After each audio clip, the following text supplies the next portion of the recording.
Comment écrire sa vidéo YouTube? Quatrième partie, l'action, le dernier A de AK, l'appel à l'action. Et restez bien jusqu'à la fin, je vais vous montrer comment rajouter un écran de fin dans YouTube Studio, et comment je personnalise cet écran au montage.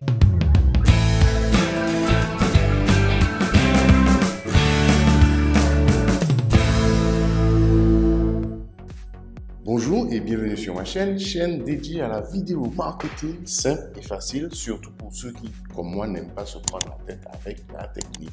Alors, dernière étape dans l'écriture de ta vidéo, la fin, le pied du sujet dans le jargon télévisuel. D'une façon générale, il faut savoir que le cerveau humain retient essentiellement le début et la fin d'une vidéo. C'est pourquoi à la fin de ta vidéo, tu dois absolument retenir l'attention de ton visiteur, soit en apportant une valeur forte, un tuto par exemple, ou une information capitale, ce qu'on appelle un scoop. Ou alors tu dois absolument faire un appel à l'action, d'accord? Demande à ton audience, par exemple, de s'abonner ou de regarder une vidéo en particulier, ou encore de télécharger ton guide, ton PDF, si tu en présentes un. Le but, c'est de l'intéresser en l'invitant à agir, à interagir. Alors, l'appel à l'action final arrive juste après faire un petit résumé de ta vidéo, ou alors après une démo, si tu en as fait un petit tuto. Attention, ça ne t'empêche pas de faire un appel à l'action pendant la vidéo, comme demander, même au milieu, comme demander de répondre à une question dans les commentaires. Oui, tu vois où je veux en venir? Ben oui, justement. Écris-moi dans les commentaires si tu préfères écrire tes vidéos avant de tourner, ou si tu préfères tourner tes vidéos totalement en live, en partant d'une idée. En tout cas, ce qu'il faut retenir, c'est que la fin de ta vidéo doit être soignée et pensée pour qu'elle soit le plus efficace possible. D'ailleurs, YouTube te permet de terminer tes vidéos avec un écran de fin que tu peux utiliser comme il te le présente, comme il te le propose dans YouTube Studio.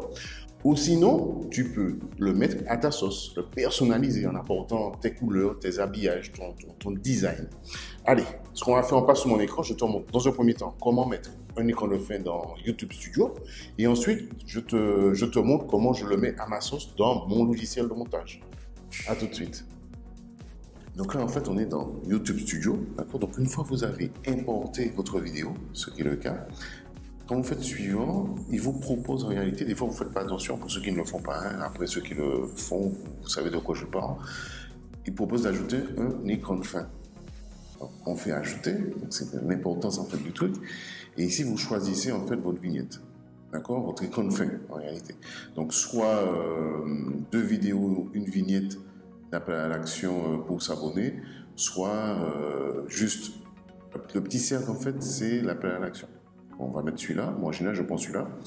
Donc le petit cercle ici pour Noah, donc sur ma timeline, c'est du montage, c'est une table de montage en fait. Donc sur la timeline en bleu, c'est ma vignette, d'accord? En dessous, en gris foncé, c'est la vidéo. J'ai choisi une vidéo et une vignette d'appel à l'action, abonnez-vous.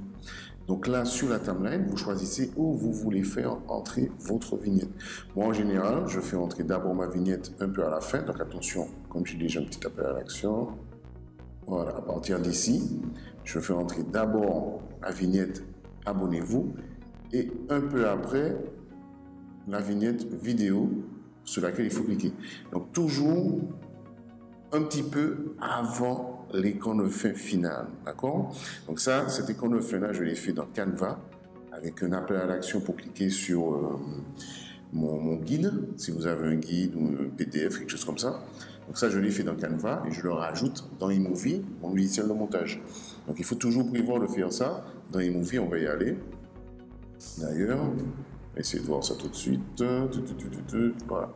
Voilà. Donc une fois que mon montage en fait il est fait, ce que je fais, à la fin de mon montage, je rajoute mon écran de fin. D'accord? Ma préparation, mon fond, c'est le fond en fait de l'écran de fin. J'ai laissé une place, si vous voyez bien.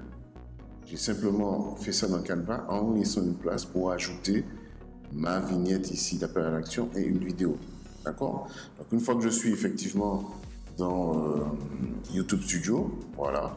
Donc j'ai mon écran de fin que j'avais préparé, mon fond, et par-dessus, sur la place que j'avais réservée, je rajoute ma vignette et je rajoute ma vidéo. Ok? Donc en général, je commence un peu avant, pendant que je suis en train de parler, hop, d'accord, pour garder encore un peu plus, en fait, l'audience avec vous. Et de faire une vraie cassure. Je mets un petit peu en amont et après, je laisse pendant à peu près 10 secondes mon écran de fin. OK? Important. Vous savez quoi? Je viens de me rendre compte que je ne suis pas du tout fan de mon écran de fin, mais pas du tout. Je crois que j'ai envie de changer de design. Alors, ce qu'on va faire dans la prochaine vidéo, ce n'était pas prévu, ce sera un pur tuto sur comment réaliser un écran de fin fun pour YouTube. On fera donc ensemble mon futur écran de fin. On verra ce que ça donne. N'oubliez pas de cliquer sur la petite cloche pour ne pas rater les prochaines vidéos, en tout cas la prochaine vidéo. Mettez un petit pouce vers le haut si vous avez aimé la vidéo. Et moi, je vous dis à la prochaine vidéo. Amusez-vous. La vidéo, c'est un vrai jeu.